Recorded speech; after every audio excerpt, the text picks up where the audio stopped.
ಚಾಲಕರು ಎಲ್ಲ ಚಾಲಕ ಸಂಘಗಳು ಚಾಲಕ ಮತ್ತು ಮಾಲಕರ ಸಂಘದವರೆಲ್ಲರೂ ಸೇರಿ ಇವತ್ತು ಇದನ್ನು ಬಂದಿವೆ.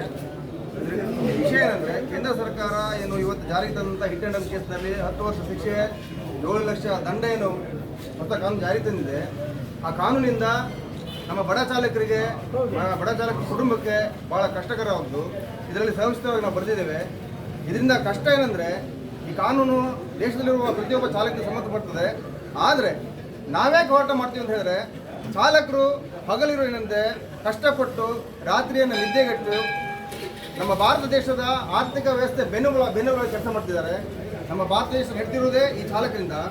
ಹಾಗಾಗಿ ಅವರು ಸಾಮಗ್ರಿ ಸರಕುಗಳನ್ನು ಒಂದು ರಾಜ್ಯದಿಂದ ಮತ್ತೊಂದು ರಾಜ್ಯಕ್ಕೆ ಸಂಪರ್ಕ ಸಾಧಿಸಬೇಕಾದ್ರೆ ನಿದ್ರೆಯನ್ನು ಬಿಟ್ಟು ಆ ಸಮಯದಲ್ಲಿ ಆಕಸ್ಮಿಕವಾಗಿ ಅಪಘಾತಗಳಾಗ್ತದೆ.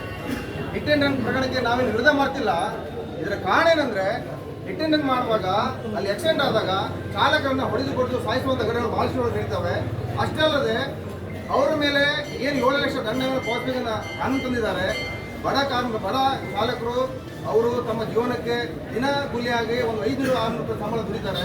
ಅದರಲ್ಲಿ ಅವರಿಗೆ 7 ಲಕ್ಷ ತುಂಬುವುದು ಬಹಳ ಕಷ್ಟಕರ. ಈಗಿನ ಸಮಯದಲ್ಲಿ ಎಲ್ಲ ಆರ್ಥಿಕ ವ್ಯವಸ್ಥೆಯ ಬೆಲೆಗಳು ಏರಿಕೆ ಆದ ಕಾರಣ ಅವರ ಜೀವನ ಮಾಡೋದು ಬಹಳ ಕಷ್ಟ ಆಗಿದೆ. ಆ ದೃಷ್ಟಿಯಿಂದ ಈ ಕಾನೂನು ದೇಶದ ಸಮಗ್ರ ಚಾಲಕರಿಗೆ ಸಂಬಂಧಪಟ್ಟು ಸಹ ನಾವು ಇಲ್ಲಿ ಬಡ ಚಾಲಕರು ಯಾಕೆ ಹೋರಾಟ ಮಾಡ್ತೀವಿ ಅಂದರೆ ನಮ್ಮ ಜೀವನ ಕಷ್ಟಕಾಲಿದೆ. ಮುಂದೆ ಈ ಕಾನೂನಿಂದ ಎಲ್ಲ ಬಡ ಚಾಲಕರಿಗೆ ಸಂಪೂರ್ಣವಾದ ಅನ್ಯಾಯ ಮತ್ತು ಅವ್ರ ಕುಟುಂಬವನ್ನು ಪ್ರತಾಪಿಸುವಂಥ ಸಂದರ್ಭಗಳು ಒದಗಿ ಬರ್ತಂತ ನಮಗೆ ಏನೇ ತೋರ್ತಾ ಇದೆ. ಹಾಗಾಗಿ ಎಲ್ಲ ನಮ್ಮ ಈ ಸಂಬಂಧಪಟ್ಟಂಥ ದಿನಗೂಲಿಯಾಗಿ ದುಡಿಯುತ್ತಿರುವ ಕಷ್ಟಪಟ್ಟು ಅವರು ಮಾಡ್ತಾರೆ. ಈ 7 ಲಕ್ಷ ರೂಪಾಯಿ ದಂಡ ಮತ್ತು 10 ವರ್ಷ ಶಿಕ್ಷೆ ಆಗುವಂಥದ್ದಿದೆ. ಇದು ಕಾನೂನಲ್ಲಿ ಎಲ್ಲೂ ಇರಲಿಲ್ಲ, ವಿರೋಧ ಇದೆ. ಬಟ್ ಇದನ್ನ ಒಬ್ಬ ಅಚಾನಕ್ಕಾಗಿ ಆಕ್ಸಿಡೆಂಟ್ ಆದರೂ ಕೂಡ ಅಚಾನಕ್ಕಾಗಿ ಯಾವುದೋ ಕಾರಣದಿಂದ ಬಂದು ಯಾವುದೋ ಕಾರಣದಿಂದ ನಿಂತು ಬೇರೆಯವನು ಬಂದು ಹೊಡೆಸತ್ರೂ ಕೂಡ ಇದು ಲಾರಿ ಡ್ರೈವರಿಗೆ, ದೊಡ್ಡ ವೆಹಿಕಲ್ ಡ್ರೈವರ್ನವರಿಗೆ, ಚಾಲಕರಿಗೆ ದಂಡ ಮಾಡುವಂಥದ್ದು ಇದು ಅಪರಾಧ.